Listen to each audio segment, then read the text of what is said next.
Hi everyone, this is Neil. So Trevor and I had a really great time working with you in workshop one. It was really good. We thought you did fantastic work.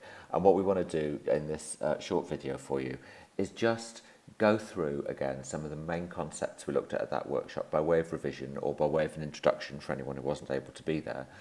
In advance of doing workshop 2 with you. We're going to keep on using these main concepts, and we just wanted you to have the chance to make sure that you felt really comfortable with them before we meet you next time.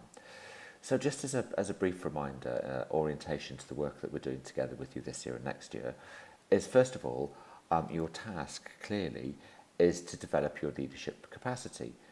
You have some really challenging leadership problems that you're facing in BIM right now across all of the colleges, and so we want you to help your capacity to not only face those challenges but actually to really thrive. And to do this, what we were suggesting is that we need two things. First of all, we need to help you develop a really robust, clear, practical theory of leadership. What is leadership? How do you practice leadership? And a theory which has some internal consistency.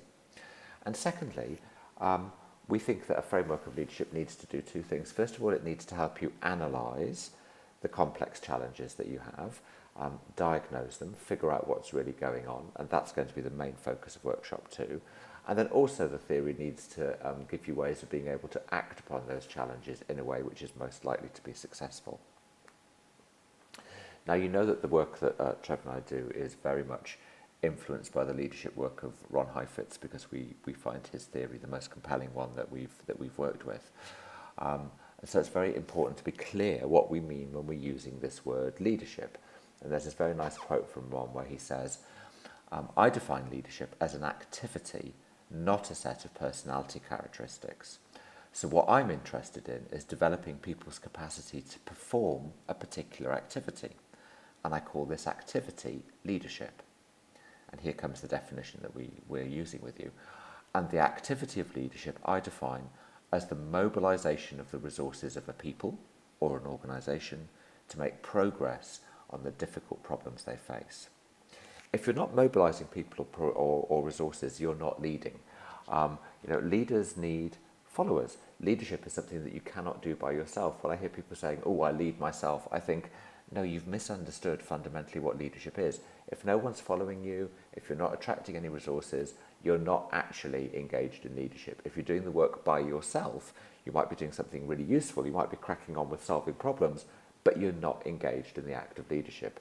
Leadership is mobilizing other people to work with you and to work by themselves in order to make progress on a really difficult problem. Now, in terms of the first two workshops, you will recall that in the first workshop, we spent the morning looking at a theory of leadership, and the rest of these slides are just going to go back over that now in a second. And then in the afternoon, we started doing some diagnosis of your particular context, and we looked at two things. We looked at the value proposition of your college. What is it? What value does your college create? What is your college there to do? And then we identified your most pressing adaptive challenge.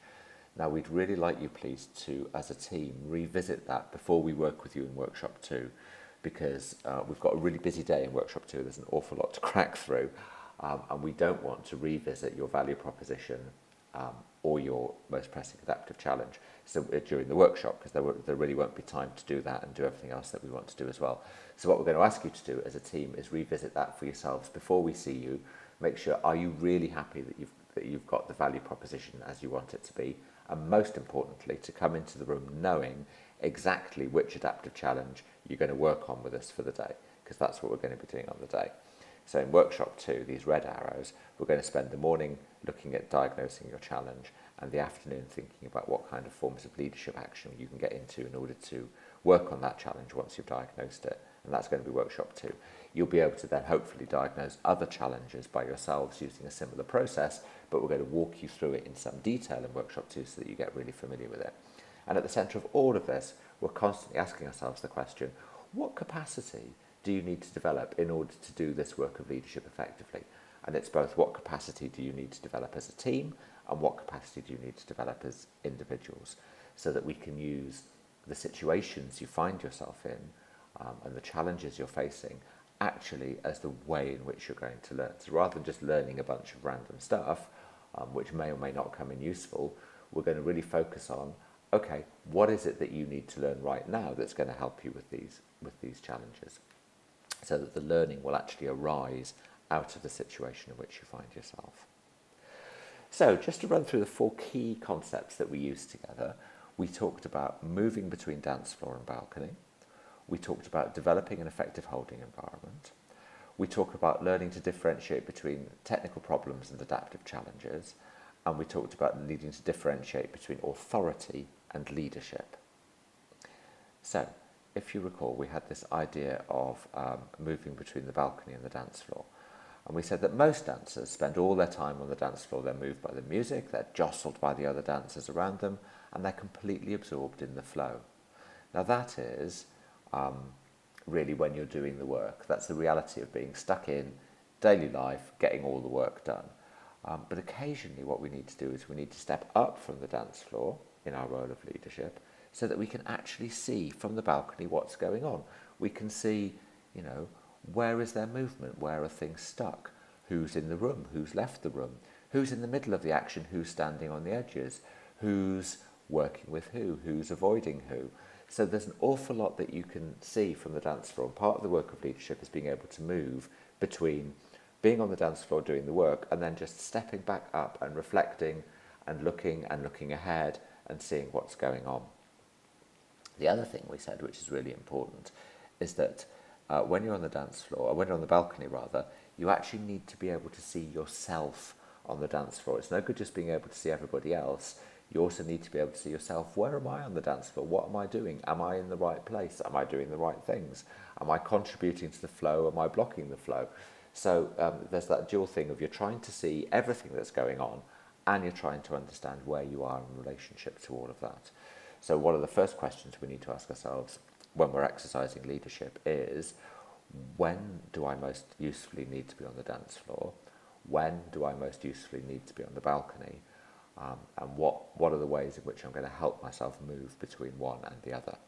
So that's the first concept, dance from balcony. And we'll be using a lot of balcony moments in workshop 2 as we step back from your challenges to try to figure out exactly what's going on.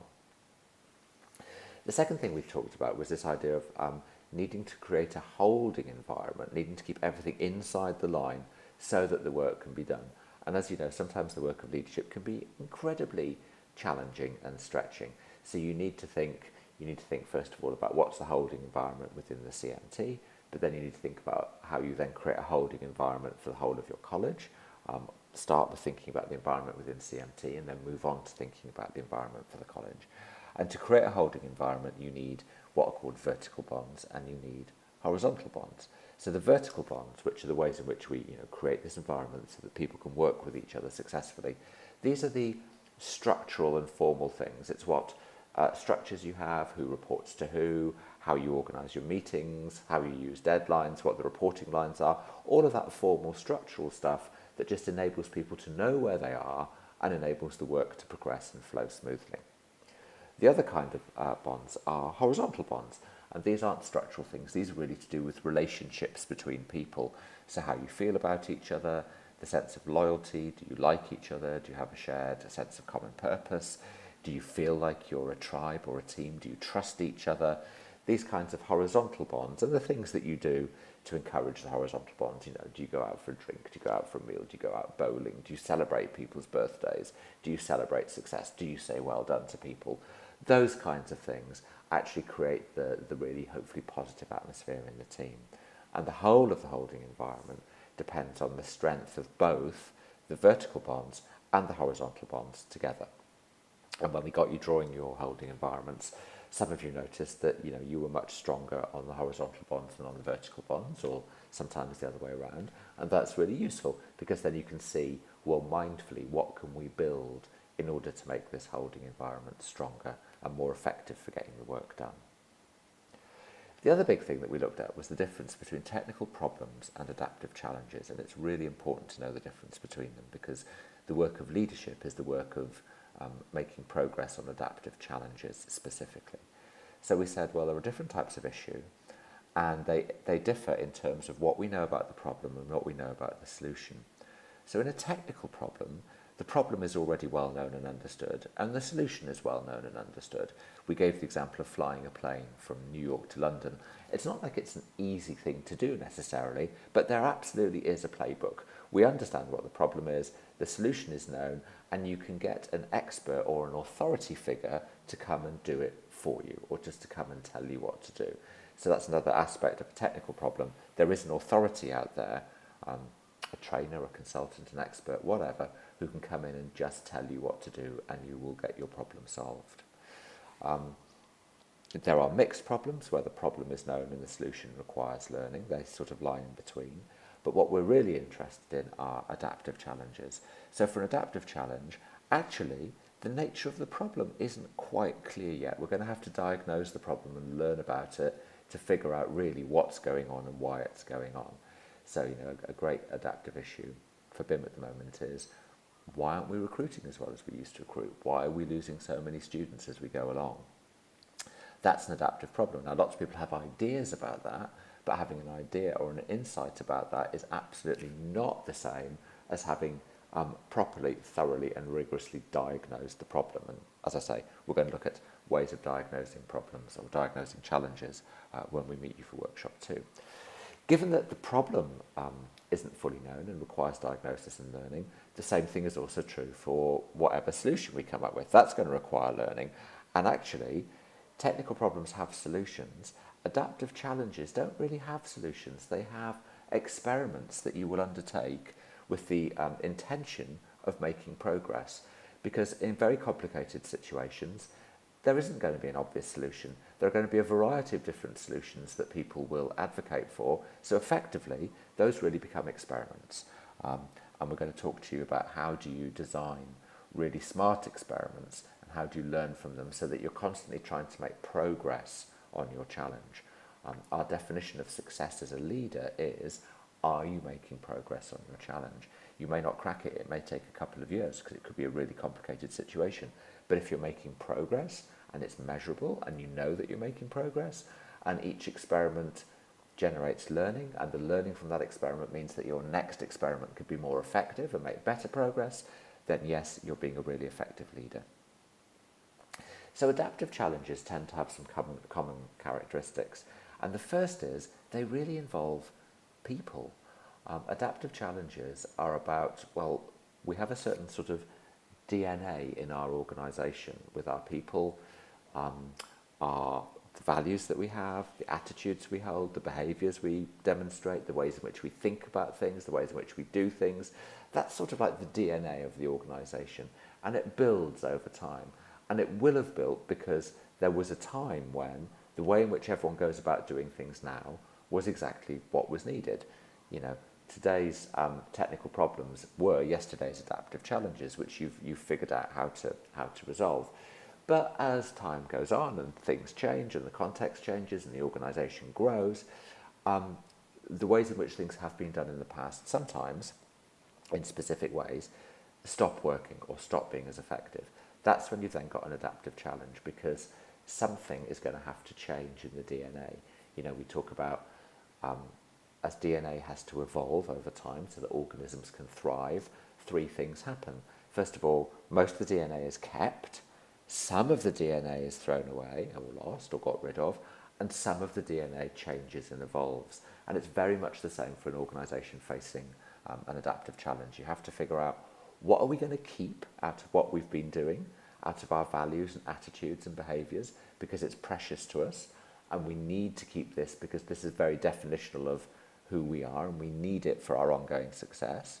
What are we going to stop doing because it's no longer serving our purposes, and what do we need to start doing that's new?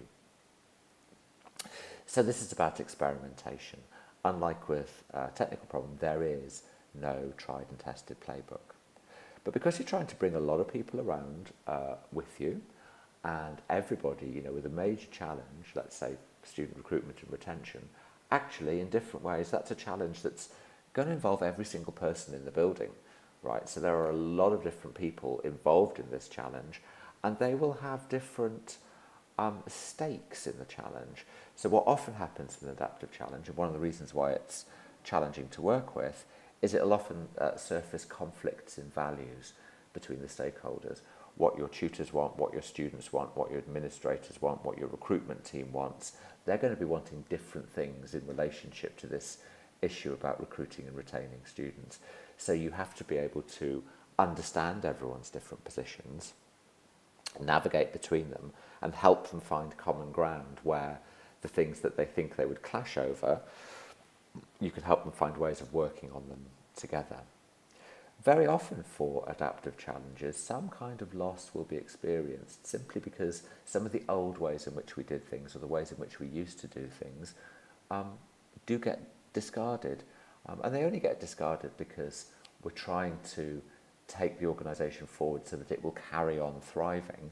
But for it to be carry on thriving, some of the old things which were once important but are no longer important do need to be jettisoned. And we often think of loss as a nice little acronym, SCARF. People fear loss, and they fear loss of S, which is status, C, which is certainty. Adaptive challenges, there's going to be a real lack of certainty. A is autonomy, R is their relationships, and F is their freedom. So people fear that they're going to lose some of these things.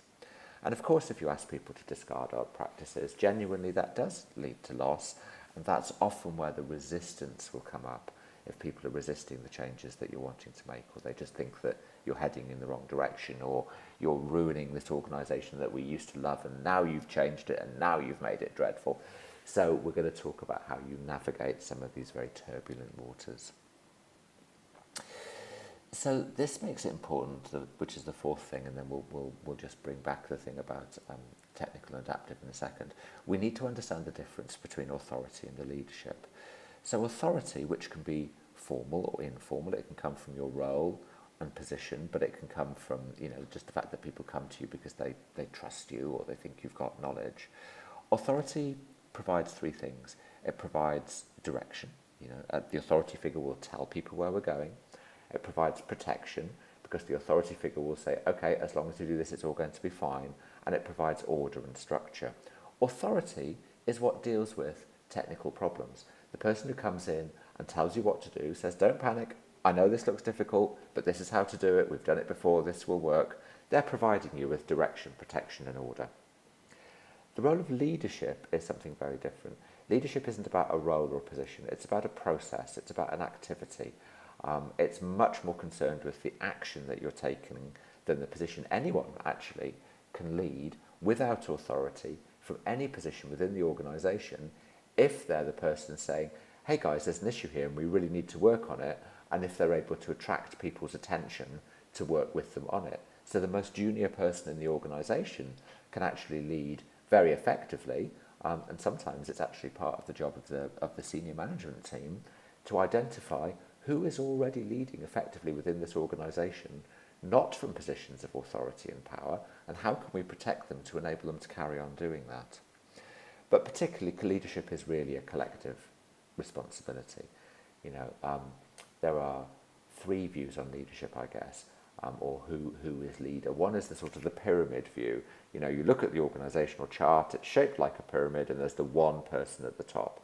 And it's tempting, isn't it? We like to look at the one person at the top and say, right, we want you to lead.